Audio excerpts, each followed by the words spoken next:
Selamat bertemu kembali dalam perbaktian Rabu malam permintaan doa Jemaat Petra Tunhem Memorial Church Keramat Pulo. Untuk memulai kebaktian kita, marilah kita undang Roh Kudus untuk hadir bersama kita dalam doa di dalam hati kita masing-masing.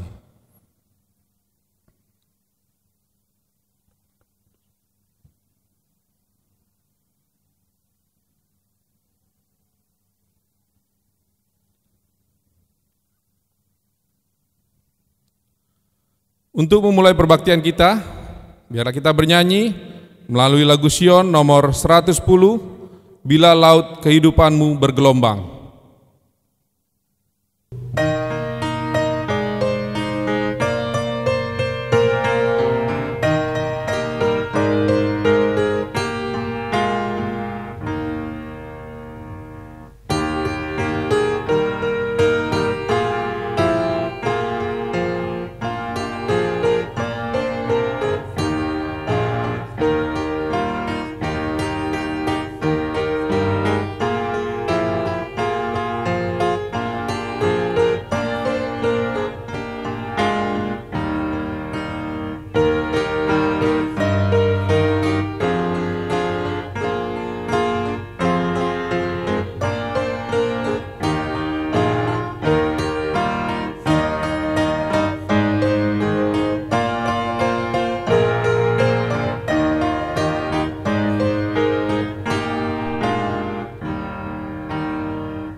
Sebagai doa buka akan dibawakan oleh Ibu Mercy Parangin-angin.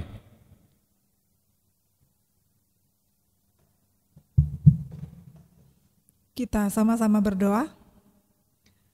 Allah Bapa yang bertahta dalam kerajaan surga, kami naikkan puji syukur untuk penyertaan-Mu, berkat-berkat-Mu yang limpah atas kami sepanjang pertengahan minggu ini. Bapa, sebentar kami akan memulai ibadah kami.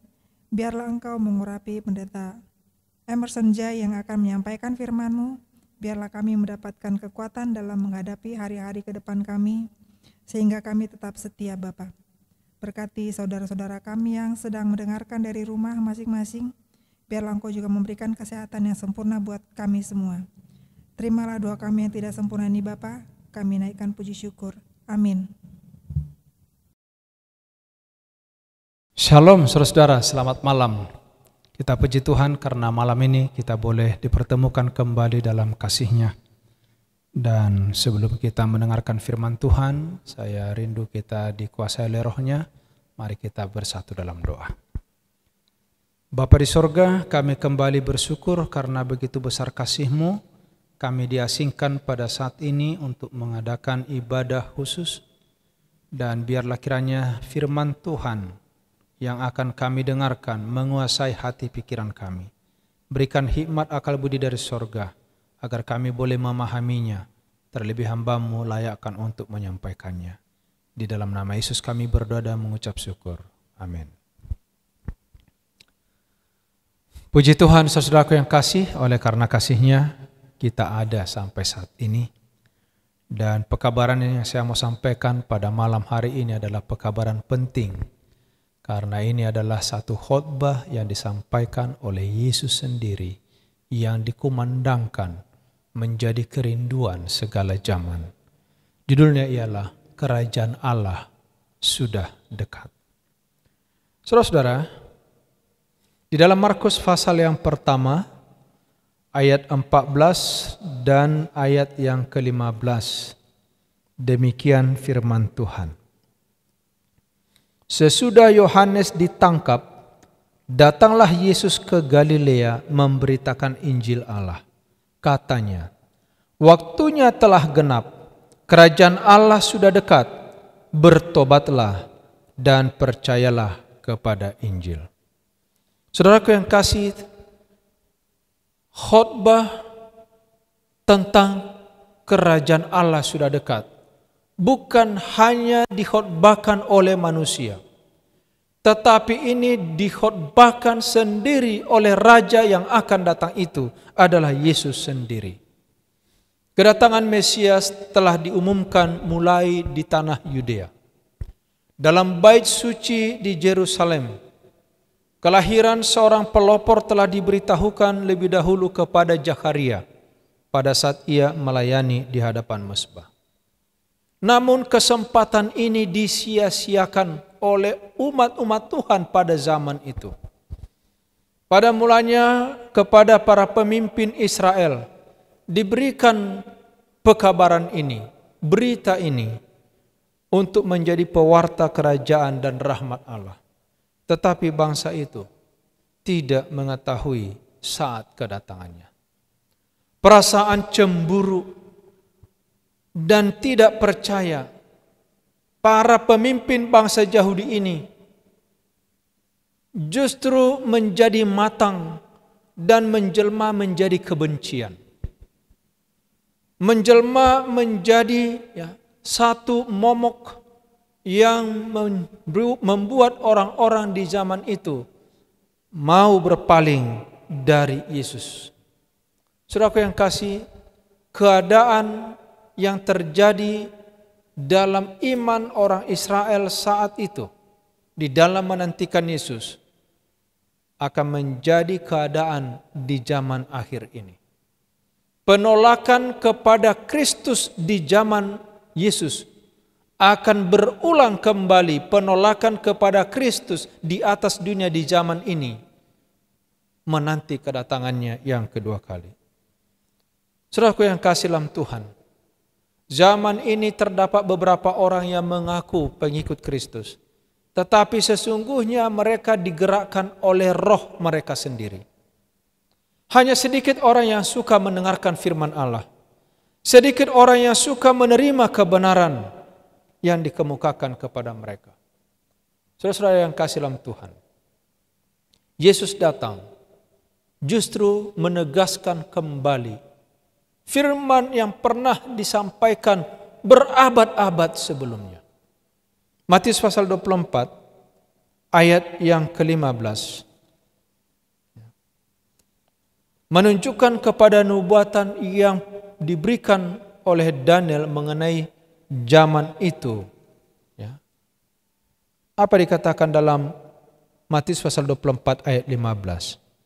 Jadi apabila kamu melihat pembinasa keji berdiri di tempat kudus menurut firman yang disampaikan oleh Nabi Daniel, para pembaca hendaklah memperhatikannya.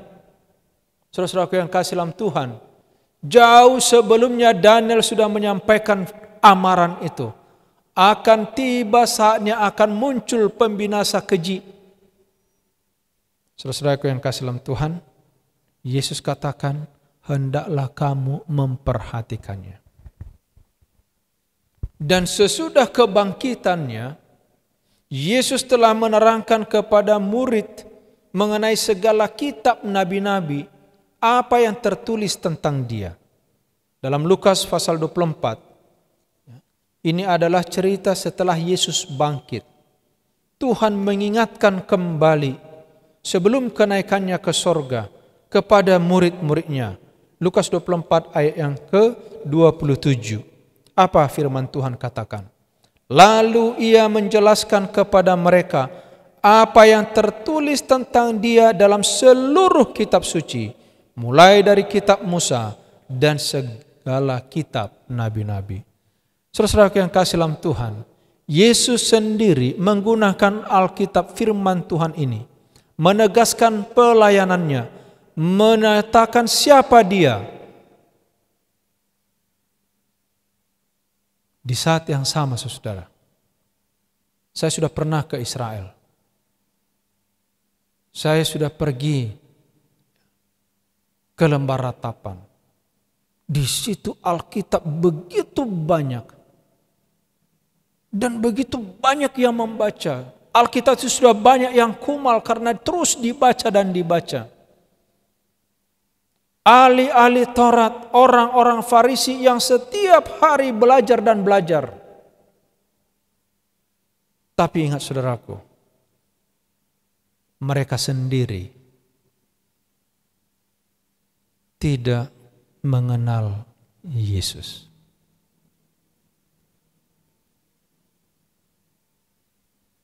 Kadang-kadang kita mungkin terperanjat, kok bisa? Ada orang baca Alkitab, bahkan dari kecil sudah mengenal Alkitab firman Tuhan. Tetapi setelah berjalan waktu, sampai dewasa, ada orang yang justru meragukan Yesus Kristus. Ini bukan rahasia, saudara. Saudara yang kasih dalam Tuhan, semangat yang berapi-api dari Yesus untuk memberitakan Injil, justru bagi dia anggap membahayakan pada zaman itu. Dia tidak mau digembar-gemborkan. Pada waktu Yesus berjalan melalui Galilea mengajar dan menyembuhkan, orang banyak mengikut dia dari kota-kota dan dari kampung-kampung. Sehingga sering ia terpaksa menyembunyikan dirinya dari orang banyak. Karena Yesus tidak mau pekerjaannya cepat terhenti. Karena ada orang yang tidak suka, yang bahkan yang mencari-cari kesalahannya. Inti pekabaran daripada Kristus ialah waktunya telah genap. Kerajaan Allah sudah dekat, dan bertobatlah serta percaya kepada Injil. Saudaraku yang kasih dalam Tuhan, waktu yang dikatakan oleh Yesus akan digenapi, itu adalah waktu yang pernah disampaikan oleh Gabriel kepada Daniel. Dalam Daniel pasal 9 ayat 24, 70 kali 7 masa telah ditetapkan atas bangsamu dan atas kotamu yang kudus, untuk melenyapkan kefasikan, mengakhiri dosa, menghapus kesalahan, mendatangkan keadilan yang kekal, menggenapkan penglihatan dan nabi, mengurapi yang maha kudus. Ini digenapi di zaman Yesus. Saudaraku yang kasih dalam Tuhan, Apa yang dimaksud dengan 70 hari? 70 minggu. 70 minggu dalam kata nubuatan. Saudara-saudara, dalam nubuatan 1 hari dihitung adalah 1 tahun. Bilangan 14 ayat 34 dan Yehezkiel pasal 4 ayat yang ke-6.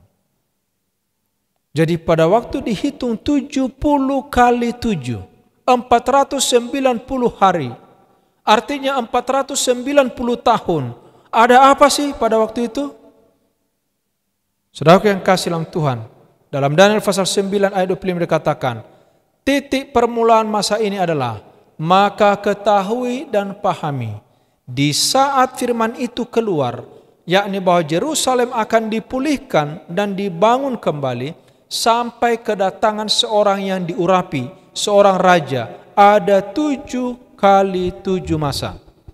Dan 62 kali 7 masa lamanya, kota itu akan dibangun kembali dengan tanah lapang dan paritnya, tetapi di tengah-tengah kesulitan.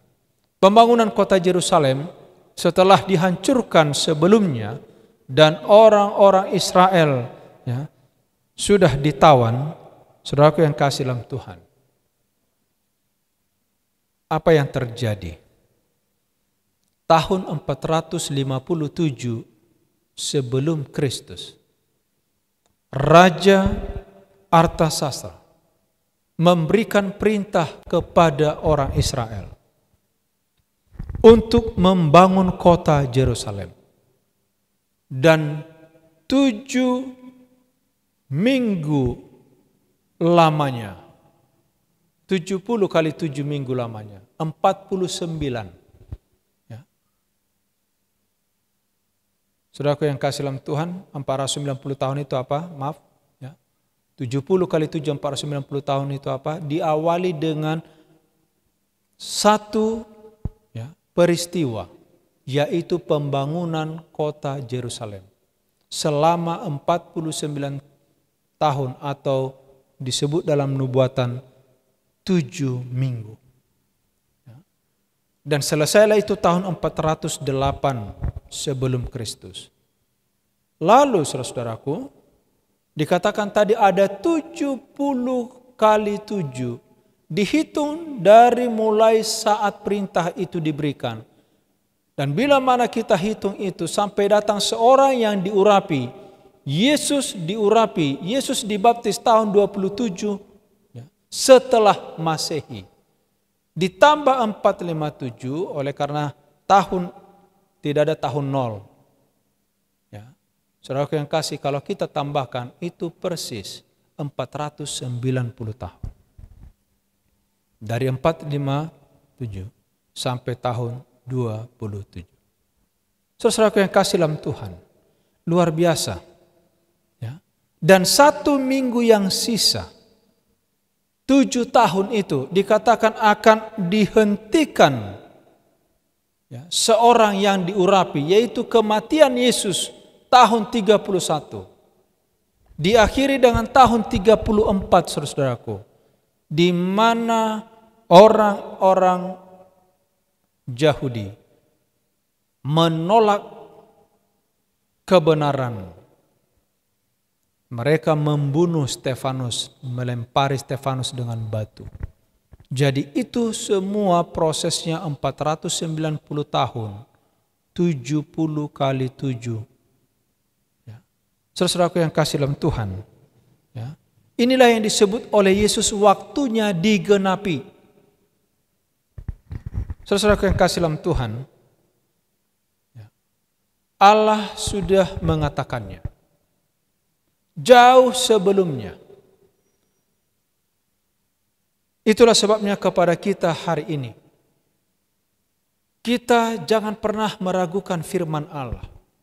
Sebab apa yang sudah disampaikan jauh sebelumnya, Yesus katakan tadi setelah kebangkitannya, sesaat bersama-sama dengan murid-muridnya. Apa yang ditulis oleh kitab Musa, kitab nabi-nabi tentang aku. Dan ini semua sudah terjadi. Sebagaimana pekabaran kedatangan Kristus yang pertama kali mengumumkan tentang kerajaan anugerah, demikianlah juga sekarang ini tentang kedatangan Yesus yang kedua kali mengumumkan kerajaan kemuliaan. Boleh dilihat perbedaannya, saudara? Pada waktu Yesus datang pertama kali, itu adalah kerajaan anugerah. Semua orang yang percaya kepada Yesus, mereka akan mendapatkan keselamatan. Tetapi kedatangan Tuhan yang kedua kali, ini adalah kerajaan kemuliaan, di mana Yesus datang membawa orang-orang yang takut akan Tuhan ke dalam kerajaan sorga. Saudaraku yang kasih dalam Tuhan, perkataan malaikat kepada Daniel mengenai akhir zaman, kita harus fahami pada masa kesudahan. Apa dikatakan dalam Daniel pasal 12 ayat 4 dan 10? Saudaraku, Daniel 12 ayat 4 10. Banyak orang yang akan disucikan, dimurnikan, dan diuji. Tetapi orang-orang fasik akan berlaku fasik. Tidak ada seorang pun dari orang fasik itu akan memahaminya. Tetapi orang-orang bijaksana akan memahaminya. Saudara-saudaraku yang kasih dalam Tuhan, kalau kita bicara nubuatan kepada orang-orang di sekitar kita, mungkin bingung mereka apa sih itu? Angka-angka semua. Di Alkitab ini ada 1260 hari, ada 2300 pagi dan petang, ada 1335 hari. Saudaraku yang kasih, bagi orang fasik itu tidak akan mereka fahami. Tapi bagi orang yang takut akan Tuhan, karena belajar firman ini dengan baik, mereka akan fahami. Dan itu semua tentang sejarah dunia ini. Apa nasihat juru selamat kepada kita pada saat ini? Saudara-saudara yang kasih dalam Tuhan, di dalam Lukas pasal 21, firman Tuhan kepada kita. Lukas pasal 21, ayat yang ke-31 dan ayat yang ke-34 dan 36. Saya bacakan kepada kita. Demikian juga jika kamu melihat hal-hal itu terjadi, ketahuilah bahwa kerajaan Allah sudah dekat. Jagalah dirimu, supaya hatimu jangan syarat oleh pesta pora dan kemabukan, serta kepentingan-kepentingan duniawi, dan supaya hari Tuhan jangan datang tiba-tiba jatuh ke atas dirimu seperti satu jerat. Dan ayat yang ke-36, saudara, berjaga-jagalah senantiasa sambil berdoa, supaya kamu beroleh kekuatan untuk luput dari semua yang akan terjadi itu, dan supaya kamu tahan berdiri di hadapan Anak Manusia. Saudaraku, hari di mana kita ada sekarang ini adalah hari yang sangat sulit. Setan tahu harinya sudah dekat. Dia akan mengganggu saudara. Kita sudah tiba dalam masa yang dinubuatkan dalam kitab suci. Masa kesusahan sudah datang. Masa kesudahan sudah datang. Khayal nabi-nabi dibuka. Amaran-amaran mereka menunjukkan kedatangan Tuhan dalam kemuliaan itu sudah dekat. Dan ingat, ini peringatan buat kita saat ini. Orang-orang Yahudi telah salah menafsirkan dan menyalahgunakan firman Allah, dan mereka tidak mengetahui masa kegenapannya. Saudaraku yang kasih, zaman ini juga,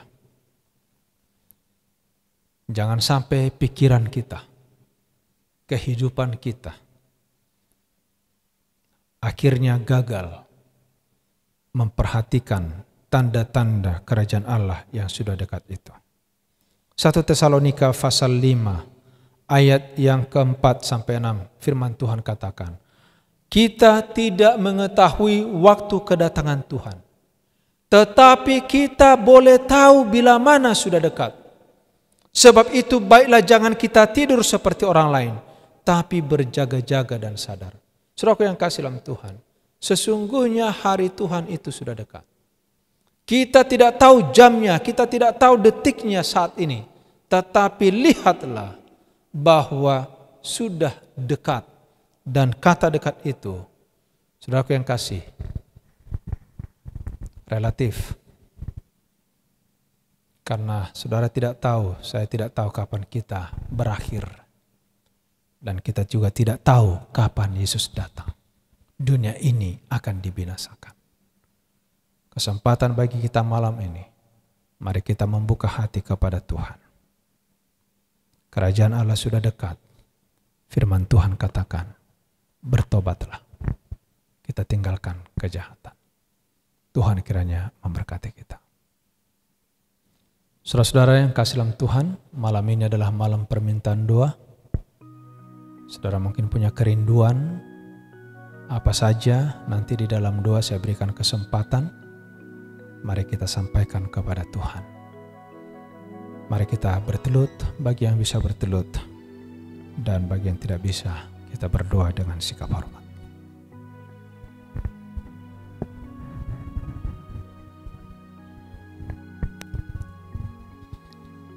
Bapa di sorga, terpujilah namamu. Oleh karena kasih-Mu kami ada dan kasih-Mu yang telah memimpin kami boleh beribadah pada saat ini. Bila mana anak-anak Tuhan ingin memuji Engkau, sendengkan telingamu.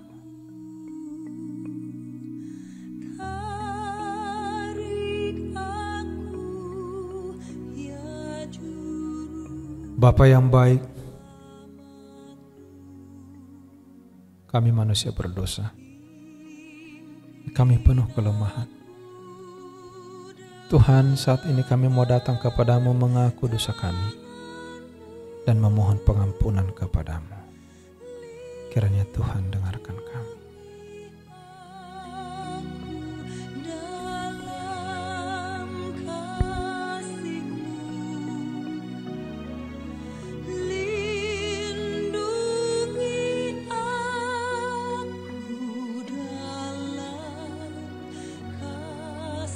Tuhan Bapa di sorga, saatnya kami datang menyampaikan permohonan kami. Hamba-Mu memohon kiranya Tuhan berkati umat-Mu dimanapun mereka berada. Berkati rumah tangga suami istri dan anak-anak. Berkati dalam pekerjaan, dalam mata pencaharian, di dalam pendidikan, bagi mereka yang menginginkan pasangan hidup. Tuhan berikan. Bagi mereka yang menginginkan anak dalam rumah tangga, Tuhan berikan. Karena kami tahu Tuhan, Engkau adalah Allah pemberi. Bagi mereka yang sedang sakit, Tuhan sembuhkan. Yang lemah, Tuhan kuatkan. Bagi mereka yang sedang bergumul, kiranya Tuhan campur tangan. Dan apapun yang mereka cita-citakan, Tuhan yang tahu, Engkau yang menyempurnakan. Kami berdoa bagi jemaat-Mu. Di dalam pelayanan, dalam penarikan jiwa, Tuhan berkati jiwa-jiwa yang sedang kami ajar. Urapi mereka, bagi mereka yang sudah belajar. Berikan kekuatan untuk mengambil keputusan menerima Yesus sebagai juru selamat pribadi mereka. Bapa, anak-anak Tuhan ingin menyampaikan permohonan mereka. Kiranya Engkau sendengkan telinga.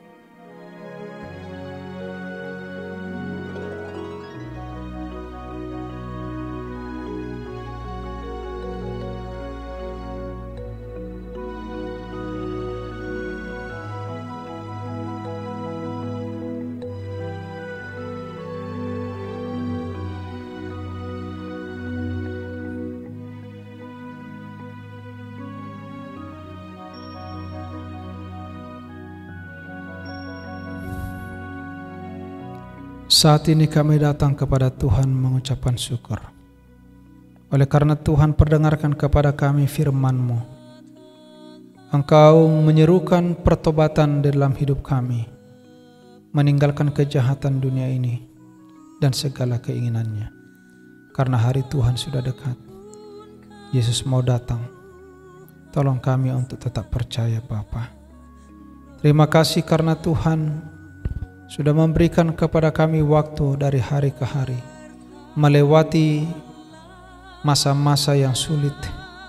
Biarlah ini semua dapat menolong kami untuk tetap setia di hadapan Tuhan.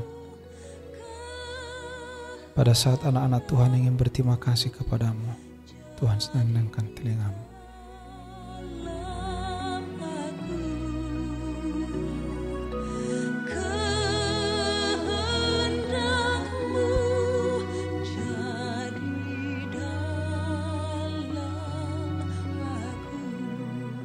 Terima kasih Bapa atas segala kebaikan Tuhan.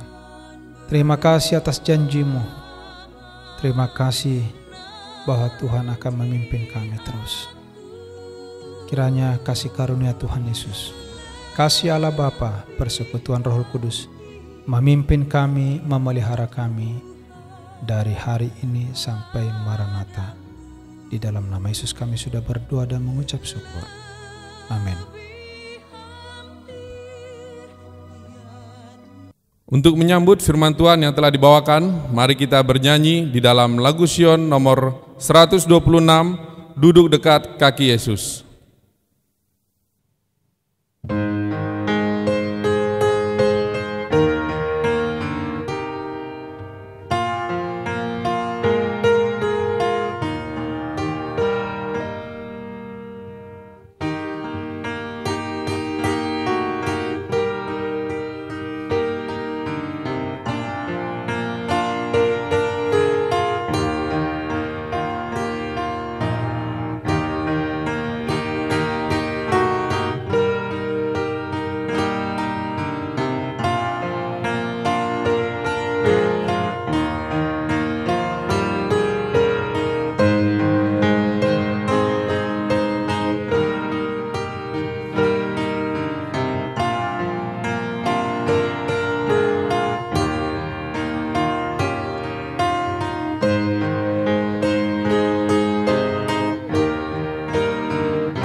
Mari kita sama-sama berdoa. Tuhan Allah Bapa kami dalam kerajaan surga, Tuhan kami yang Maha Agung juga Maha Pengampun, Tuhan kami yang Maha Besar juga Maha Kasih. Telah kami dengarkan firman Tuhan yang dibawakan oleh Bapak Emerson Jai. Biarlah firman ini dapat menguatkan iman kami masing-masing. Biarlah iman kami dapat menjadi iman yang bekerja. Tuhan, hadirlah dalam kehidupan kami senantiasa, karena kami berserah hanya dalam tangan-Mu saja. Dalam nama Yesus kami berdoa. Amin.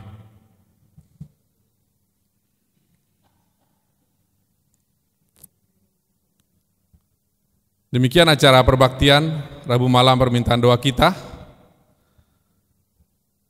Untuk persembahan dapat ditransfer ke rekening gereja.